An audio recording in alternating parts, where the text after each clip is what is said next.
We are going to be explaining the Socratic Method and debate and how to use them in your classrooms today.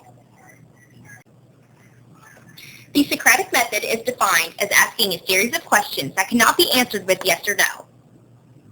It promotes higher-level questions by bringing in your own life experiences.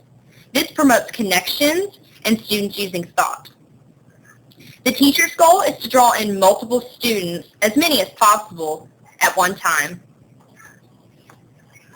The objective is to connect student perspectives from different backgrounds into the content. Now we're going to give you some examples of the Socratic Method in a modern-day classroom, and non-examples as well. For our classroom subject, we chose civil rights, but any subject can work with Socratic Method. Some questions would be, how can we see the impact of Martin Luther King Jr. today? Or, what would the world look like if he had never existed? These questions require higher-order thinking and make students draw upon real-life experiences to bridge a connection between the past and the present. Now we're going to give you two examples of questions that would not fit the Socratic Method criteria. What year did the Civil Rights Movement start? Or who were the leaders of the Civil Rights Movement? These questions are only prompting students to recall facts instead of analyzing information and making modern-day connections. Another way to think of the Socratic Method is another idea most teacher candidates are familiar with, Bloom's taxonomy. Higher order thinking is defined as the idea that some types of learning require more cognitive processing than others, but also have more generalized benefits. Teachers should draw upon topics that students are familiar with and create a web of intertwined ideas.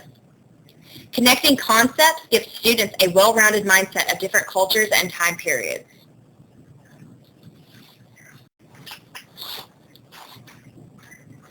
For our in-class activity for the higher order thinking, we selected two examples and again, two non-examples. An example of a higher order thinking activity would be construct a model of an ancient civilization using materials provided.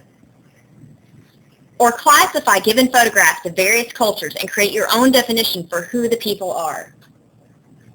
Students are having to utilize their creativity as well as their analyzing skills to complete the activities. Here are two non-examples. Write a paragraph on the ancient civilization of your choice, or describe the different cultures present in the photograph. This is having students simply recall information, which is at the bottom of Bloom's taxonomy. And as teachers, we want to be pushing our students toward the middle to the top of the pyramid.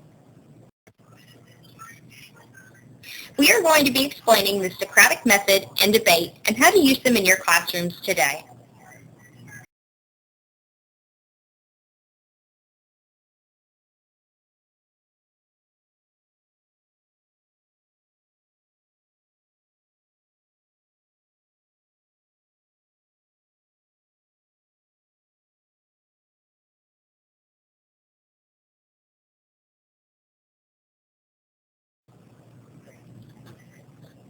We have come up with some debate topics that would be appropriate for the classroom. Should students be able to use cell phones in school? Or who was more influential, Martin Luther King Jr. or Abraham Lincoln? Students are using their own opinions by drawing from personal experience or research to defend their choice or rebut an opponent's. A non-example of a question that wouldn't be able to work in a classroom debate is any question that does not have two viewpoints and ask yes or no questions. If anyone has any questions, please feel free to visit these websites where there are lots of resources to utilize.